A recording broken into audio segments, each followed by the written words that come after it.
everyone wants to know. So here it is.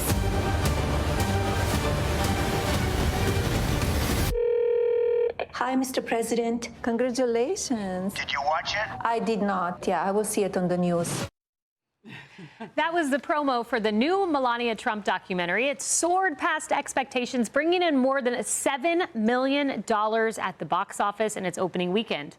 Now, that is the most of any non-concert documentary in a decade. Now, legacy film reviewers were so certain that it wouldn't do well, they would be wrong.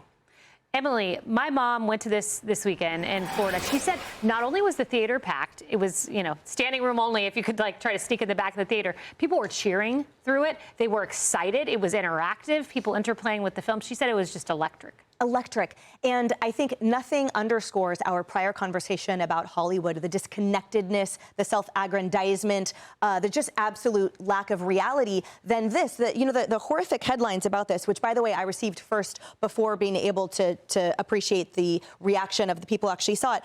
A void of pure nothingness, scowling void, empty, foul, worse than we imagine. It fails on every level because I subscribe, to the WAPO, New York Times. So they come to my inbox, and I was getting this just deluge of just harassing behavior and commentary about what the crowds love about a documentary that has been absolutely an explosive hit, an inside look at the First Lady and all of her stunningness and all of her exciting behind-the-scenes footage of those 20 days.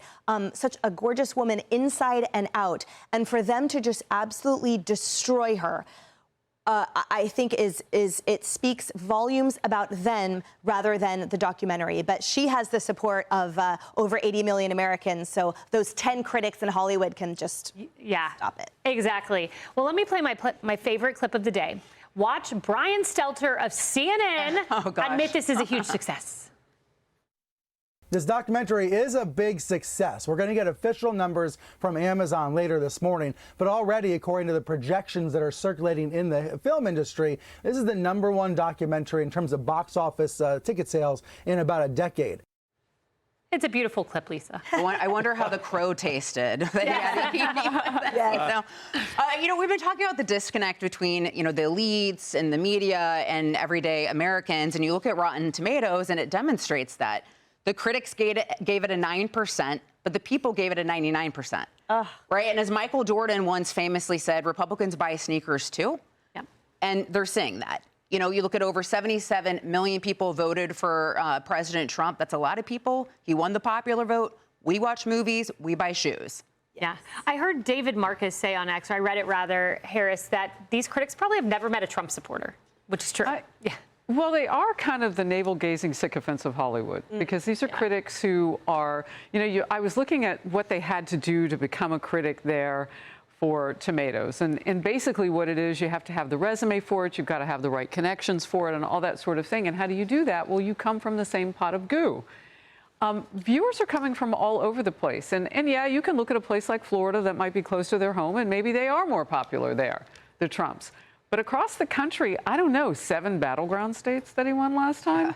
The popular vote by 1 million? I'm going to guess that there's some independents and Democrats who might like the movie, right? I don't know. I think 10% is probably really fair. If you have 10 people and 90%, that's 9 out of... There's always that one, as my mom used to say, but that's not reality. That's a cultivated, navel-gazing, sycophant environment with the critics. To make a comparison, Ruth Bader Ginsburg, RBG, that documentary, which was a success, 2018, its opening weekend was $578,000, I believe. This was $7 million. Yeah. So ignore the right at your peril. And what you're seeing is, and it's an awakening that's going on here, right? Because there's no chance that this will be nominated for anything at the, I don't even know when the Oscars are, but whenever they have them. So, but that said, what you see happening here, and you got to say, man, it did start with Donald Trump puncturing the balloon, is that you can now say, no, we'll do it ourselves.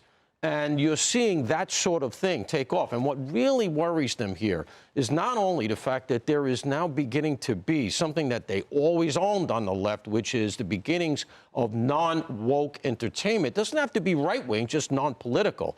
But what they're really worried about is if this is indicia for the midterms. because they're all saying, oh, it's done. We're going to control Congress. This is the indication that that silent majority is still out there. And it comes out during a government shutdown, which makes Democrats look like they are just awful. And Yes, women, they are. Sorry. Women is what they're worried about here. To analogize, remember when Laura Trump's song was #1 on Apple iTunes and no one talked about it? Yep. Our books that are all New York Times #1 bestsellers, no one talks about it. The whole point is the pop culture, the actual audience that is so popular and loves things, are all of a sudden they are mute on the left about the coverage. Well, Melania should be nominated for, I guess it's an Oscar, right? That's for movies. And if she was to go, she would be the best dressed and the classiest dressed by a long shot. Right. Hey everyone, I'm Emily Compagno. Catch me and my co-hosts Harris Faulkner and Kayleigh McEnany on Outnumbered every weekday at 12 p.m. Eastern, or set your DVR. Also, don't forget to subscribe to the Fox News YouTube page for daily highlights.